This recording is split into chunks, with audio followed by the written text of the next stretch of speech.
Ever since I started on this journey, exactly 4 years ago, I was buying boats left and right without restriction. If I liked a boat and it fit my budget, I would go ahead and buy it. Eventually, I had to sell one boat just to be able to afford another. So I had to tell myself to stop buying boats, at least for a while, or until that very special boat came up that I just couldn't resist buying. And so it happened. This one boat came along, bigger than anything I've owned before, in overall great condition and with a rich history. Exactly what I was looking for.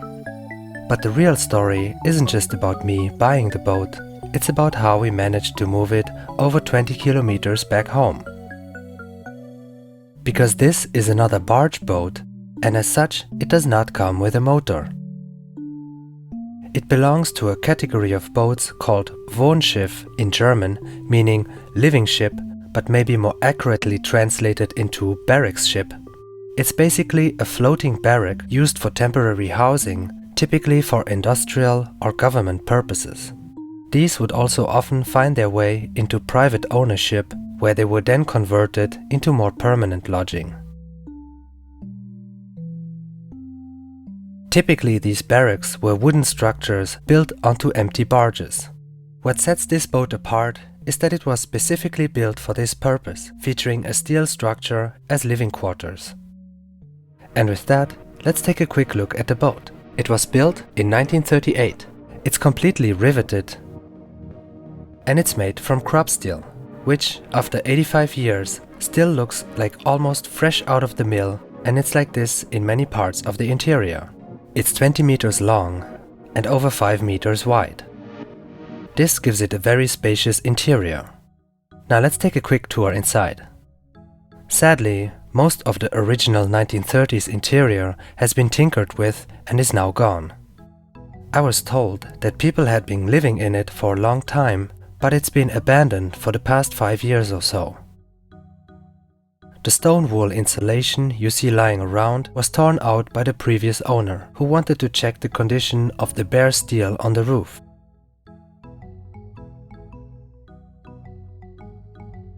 The forwardmost room is actually still in the condition it would have been when people lived here. It's fully insulated and dry and could potentially be used as a guest room for a while. The maximum ceiling height is around 2.6 meters, but we've lost quite a bit of height in the current setup due to the large spaces left for insulation. The bow features a spacious sun deck, and there's a large roof area that can be converted into a terrace. The exterior may look completely rotten, but it's just superficial. Apparently, the previous owners would slap on some poor quality paint every year or so, which is why it's now peeling off. Now it can feel pretty overwhelming with a boat of this size, thinking that you have to redo every single square inch of the exterior, so best not to think about it too much at this stage. Alright, now let's talk about getting the boat back home. Most people would suggest putting an outboard motor on the back and moving it that way. The boat has a huge rudder, so that would likely be the easiest method. The problem was that we couldn't make too much noise at that site, so definitely no angle grinders and no electricity, and with that, no welding. On top of this, everything had to be done within a few days' time. So we decided to build a mock transom out of wood. With that, we were able to then build a steel structure to serve as a transom for one of our 60 horsepower outboard engines. We decided to bolt it together because bolts are stronger than welding in this case. This construction could accommodate some measurement deviations, and it also made transport easier. To make it, we used our magnetic core drill with an extra long drill bit that could go through a 50mm steel square tube, allowing for very precise holes needed to bolt the pieces together.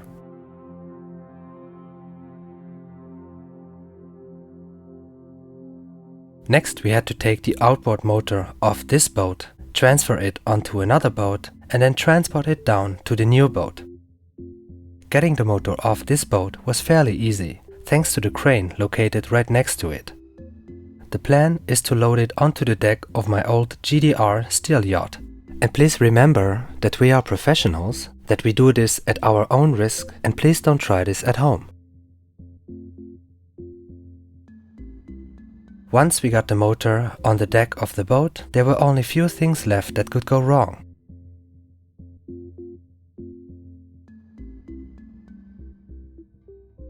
With the motor properly secured and everything else we needed loaded, we set off on our journey, hoping that when we returned, it would be on the new boat. The waterway to the location of the new boat is calm and beautiful.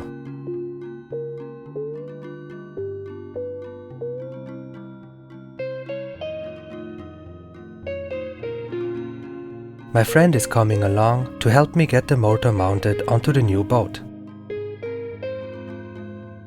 Once we arrived, we were happy to find the new boat almost completely cleared of all the junk inside. Now we could really get a sense of how spacious the interior actually is. I can easily imagine turning this into a 2-room apartment, an office space, a studio, or even a workshop. Whatever it ends up being, for now, we need to focus on attaching the outboard motor first.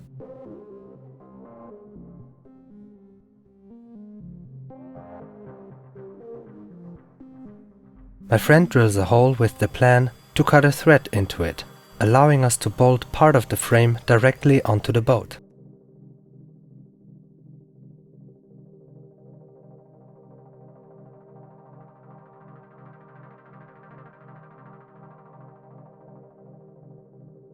Do you know small balcony solar systems that can even be used on a boat? Allow me to introduce you to the Sunshare balcony solar system powered by SunGrow, an expert in balcony solar system technology. Sunshare focuses on innovation, providing you with everything you need, including solar panels, a microinverter, brackets, and cables for a complete and easy to install setup. This system comes 95% pre-assembled. It's designed with adjustable angles and parallel design, making it perfect for maximizing efficiency on any balcony space. Whether you have a shield or cement balcony, this system is flexible and works perfectly no matter the setup. It's also weather resistant, so it can handle anything from heat waves to snowstorms. Here's how it works. Once you set it up, the solar panels generate electricity, which is converted by the microinverter. Once you plug the system into your existing electrical outlet, the energy feeds directly into your home's electrical circuit, reducing your reliance on the grid. It's that easy. No complicated installation or rewiring needed. This is how I use solar power while living on a boat, being self-sufficient. The minimalist design of the Sunshare system is not only half the size and 1/3 of the weight of traditional panels, but also features a bus structure cable design and the easy-to-use snap-to-lock connector, making setup faster and more efficient. Plus, its full black aesthetic gives it a sleek and elegant look that fits seamlessly into any balcony style. Controlling your solar output is easy as it gets with the Sunshare app, giving you insight into your system's overall performance and even the cash savings you can expect over a period of time. By choosing Sunshare, you're not just saving on energy costs, you're also contributing to a greener planet. To learn more, click the link in the description and get your very own Sunshare balcony solar system. With the threads in place, we can go ahead and mount the entire transom structure.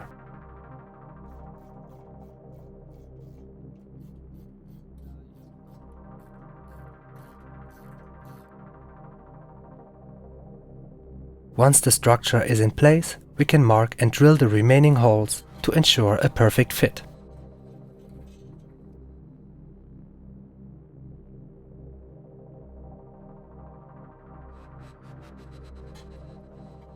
For at least one hole on each side of the bracket, we'll use a threaded bar that goes completely through the steel lip surrounding the boat. As the threaded bar secures the structure from both ends, this setup is likely stronger than a thread cut into the steel with a single bolt.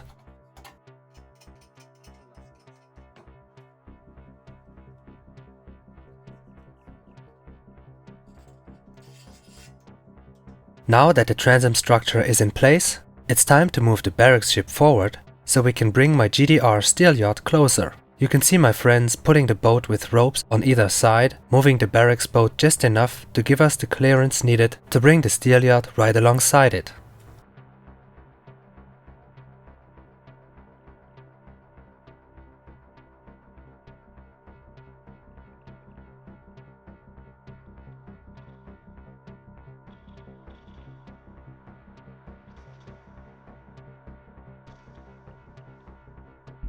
Now that the boats are close enough, we can set up the crane. Given the circumstances, we could only attach it to the railing of the barracks boat using tension straps. I have to admit that the setup was a bit flimsy, but as I mentioned before, we are professionals and we carefully evaluated the situation and determined that our construction was strong enough to support the weight of the motor without collapsing. And so, here we go.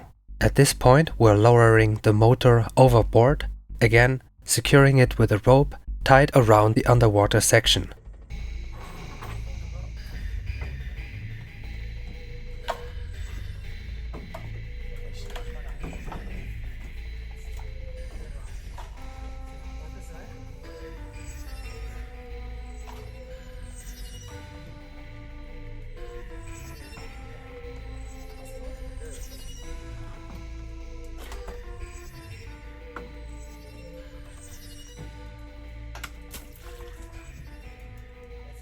Once the motor was hanging freely, it was pretty easy to get it back into the normal position. Now all we had to do was to guide it close to the transom and hook it in place.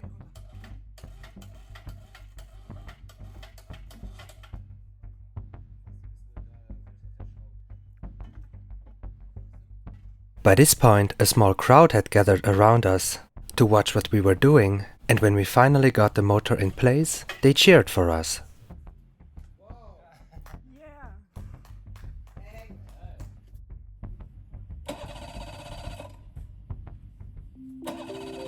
Alright, the engine is running, and to briefly recap, the engine is mounted in a fixed position, and so steering is done with that huge rudder that comes with the boat.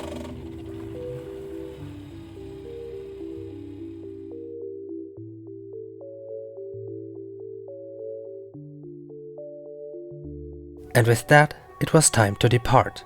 By this point, it was already past 10 p.m, but there was no bedtime for us. Because this was the moment that all our efforts over the past several weeks had been building towards. Given the size of the convoy, I knew the trip was going to be long and exhausting, but I did not expect it to be that long and that exhausting.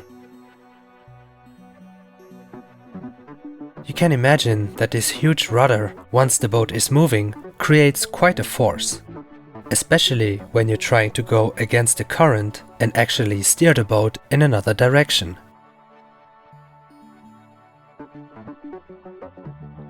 I mounted a camera at the front with decent night vision, because steering from the back means the only way to see ahead is by standing on tiptoes to look over the entire cabin.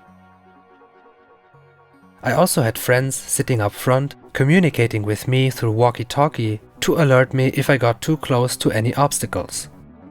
Other than that, navigating at night, the trip went pretty smoothly, especially since there were no other boats out on the water. If we look at the map, we can see that the trip mostly follows wide waterways, making navigation a bit easier despite the boat's size. There are no waterlocks or particularly dangerous areas, except for one bridge about halfway through the trip that has a very narrow passage. The total width of the passage is about 12 meters, while our convoy is just under 9 meters wide. That leaves about 1.5 meters on either side to pass through the bridge without making contact. Now this would be a challenging feat even if I were on a single boat with a proper helm where I had clear vision of everything in front of me. However, in the current situation, where I literally can't see what's in front of me and have to rely entirely on my friend's instructions, it was quite a sketchy undertaking, to say the least.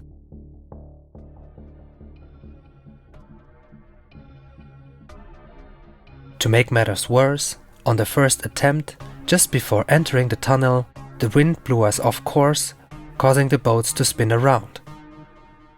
At this point, I was relieved that we were doing this at night, with no boats in front or behind us. Anyway, we managed to get the boats back on course and went in for a second attempt.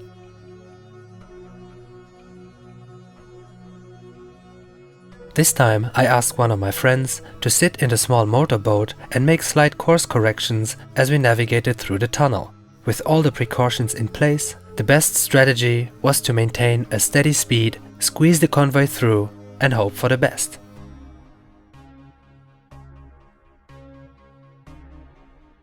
Of course, we had fenders on both sides, so if we touched, and we did touch, the boats wouldn't take any damage.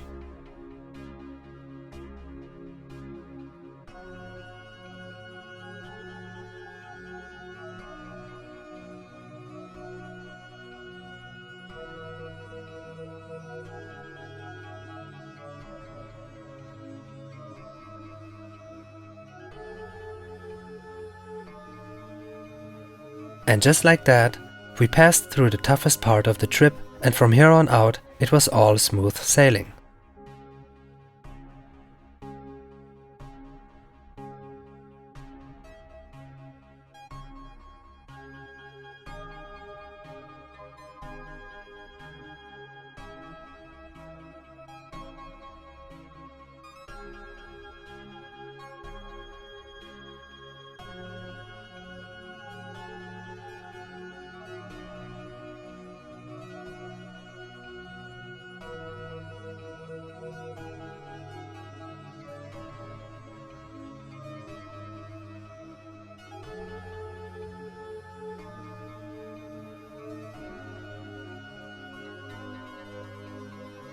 And so we did it. We got the boats safely back home, and now I got my very own 1930s German barracks ship, and I love it already. Because it lies so low in the water, it has a surprisingly subtle appearance. Despite being bigger than all my other boats, it almost disappears when viewed from water level and from a distance. The boat has two watertight compartments at the bow and stern, and they are both filled with junk from another era. Here, for example, is some ticket back from 1992.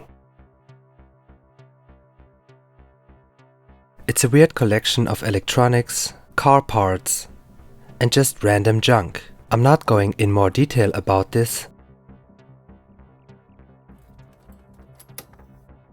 but I'll be sure to let you know if we find something interesting. The condition of the interior in the main cabin ranges from hopeless to scary. While the steel underneath is mostly in good shape, the bilge, especially in the rear, is in disastrous condition.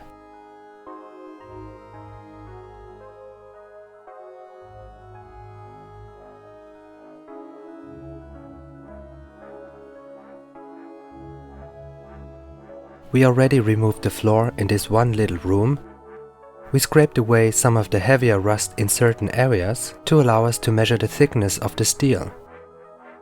While the thickness of the steel is sufficient for our needs, we found it a bit too risky to keep scraping away all that loose rust with the boat still in the water. So we'd rather wait until we have the time and the money to take it out of the water, which is when we'll tackle the bilge properly and thoroughly.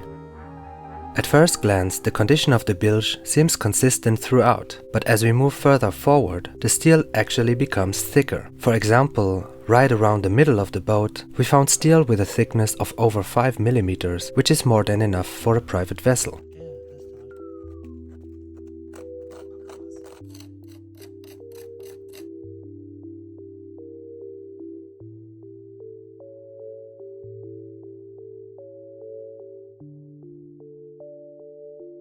And here you have it. I did it again. And it seems there's no hope for me. As long as I'm out here on the water, I'll probably keep buying more boats. And with that, thank you for watching until the end, and I hope to see you in the next video.